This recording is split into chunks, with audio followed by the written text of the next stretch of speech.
बीड जिल्हा म्हणजेच राजकारणाची पंढरी. इथल्या प्रत्येक पारावर तुम्हाला राजकारणाच्या गप्पा ऐकायला मिळतील. तशी यंदाची लोकसभा बीडमध्ये चांगलीच गाजली होती. मुंडे बहीण भावाची जोडी, पक्षात पडलेली फूट आणि विशेष म्हणजे मराठा विरुद्ध ओबीसी वाद हे त्यावेळी प्रचाराचे महत्त्वाचे मुद्दे होते. आता लोकसभेला काय झालं आणि कसं झालं त्यावर सध्या तरी बोलायला नको. आज आपण बीड विधानसभा मतदारसंघाबद्दल बोलूयात. काही महिन्यांपासून सुरू असणाऱ्या बातम्यांनुसार बीडमध्ये विद्यमान आमदार संदीप क्षीरसागर, योगेश क्षीरसागर आणि जयदत्त क्षीरसागर अशी काका पुतण्यांची तिरंगी लढत होणार होती.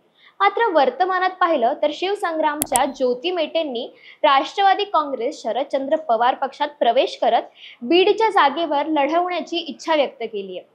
त्यामुळे संदीप क्षीरसागरांची उमेदवारी धोक्यात आली आहे. आता इथे प्रश्न उपस्थित होतोय की खरंच शरद पवार हे संदीप क्षीरसागरांऐवजी उमेदवारीची तुतारी ज्योती मेटेंच्या हाती देतील का, की क्षीरसागर घराण्यात तिरंगी लढत होणार? चला तर मग पाहूयात.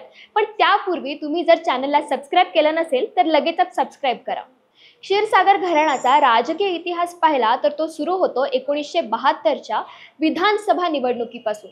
त्यावेळी सोनाजीराव क्षीरसागर यांनी काँग्रेसच्या तिकिटावर निवडणूक जिंकली होती. त्यानंतर केसर काकू क्षीरसागर, ज्यांना बीडच्या राजकारणात आयरन लेडी म्हटलं जायचं, त्या 1980, 1984 आणि 1991 अशा 3 वेळा बीडमधून लोकसभेवर गेल्या. असं म्हणतात की बीडच्या राजकारणात गोपीनाथ मुंडेंना समांतर शक्तिस्थान उभं करण्यासाठी शरद पवारांनीच क्षीरसागर घराण्याला ताकद पुरवली होती. पुढे राष्ट्रवादी काँग्रेसच्या स्थापनेनंतर देखील क्षीरसागर घराण्यानं पवारांची साथ दिली. तेव्हा 1990 साली आमदार झालेले केसर काकूंचे पुत्र जयदत्त क्षीरसागर हे देखील पवारांच्या साथीला आले आणि 1999 साली राष्ट्रवादीच्या तिकिटावर पुन्हा आमदार झाले. त्यानंतर 2009 आणि 2014च्या विधानसभेत देखील ते राष्ट्रवादी काँग्रेस सोबतच होते. या दरम्यान त्यांना मंत्रिपद देखील देण्यात आलं होतं. मात्र 2019च्या लोकसभेनंतर जयदत्त क्षीरसागर यांनी शरद पवारांची साथ सोडली आणि शिवसेनेत प्रवेश केला. त्यामुळे बीड मतदारसंघात राष्ट्रवादी काँग्रेस पक्षाकडे नेतृत्वाची मोठी पोकळी निर्माण झाली. तसंच बीडमध्ये जयदत्त क्षीरसागरांच्या विरोधात लढण्यासाठी शरद पवारांकडे चेहरा कोण या चर्चांना उधाण आलं असतानाच पवारांना मोहरा गावला. त्यांनी जयदत्त यांचे बंधू रवींद्र क्षीरसागरांचे पुत्र संदीप क्षीरसागर यांना जयदत्त अण्णांच्या विरोधात उमेदवारी दिली. त्यावेळी चित्र असं झालं होतं की संदीप क्षीरसागर आणि जयदत्त क्षीरसागर हे दोन्ही काका पुतणे एकाच घरात राहत असून एकमेकांच्या विरोधात विधानसभा लढवत होते. अशातच दोन्ही बाजूनं जोरदार निवडणुकीचा प्रचार झाला. यात जयदत्त क्षीरसागर हे विद्यमान आमदार आणि मंत्री असल्यामुळे त्यांच्या बाजूने जाणाऱ्या गोष्टी घडत होत्या.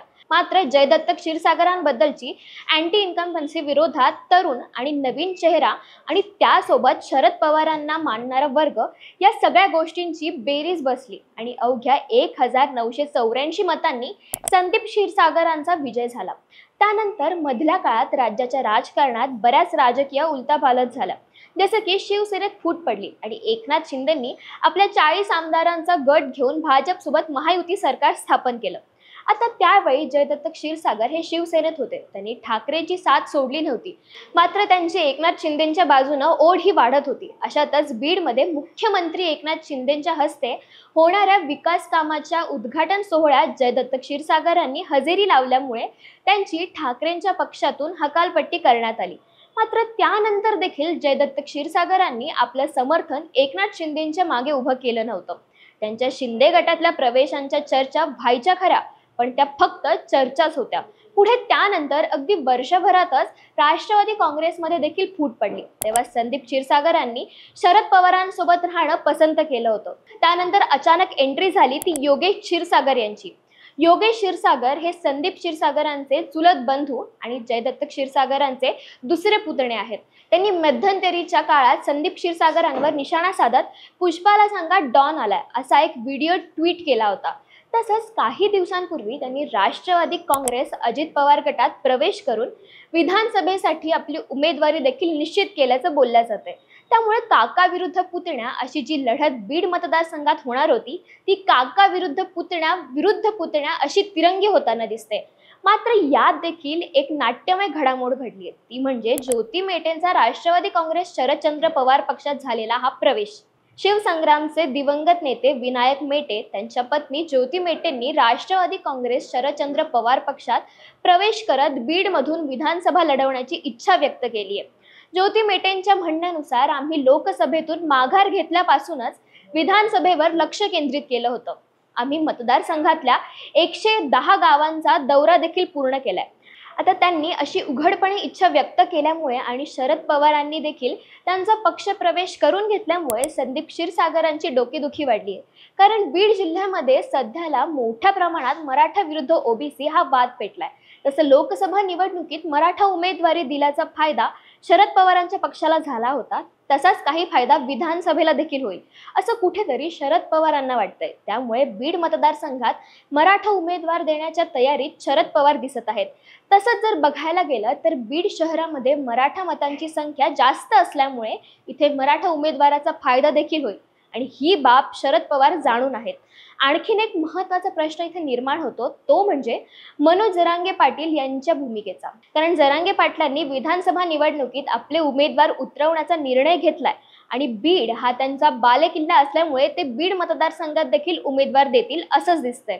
आता जरांगेंच्या उमेदवारासमोर संदीप क्षीरसागरांसारखा ओबीसी चेहरा असला तर त्याचा फटका नक्कीच शरद पवारांच्या पक्षाला बसू शकतो.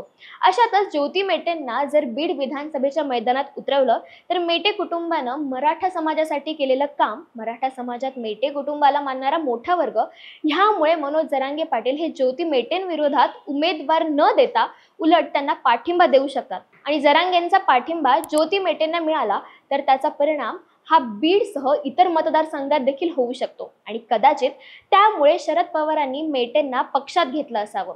पण अशात संदीप क्षीरसागर यांची भूमिका फार महत्त्वाची ठरते. कारण राष्ट्रवादी काँग्रेस पक्षात फूट पडल्यानंतर बीड जिल्ह्यातल्या राष्ट्रवादीच्या 4 पैकी 3 आमदारांनी अजित पवारांसोबत जाणं पसंत केलं होतं. फक्त संदीप क्षीरसागर हेच शरद पवारांसोबत एकनिष्ठ राहिले.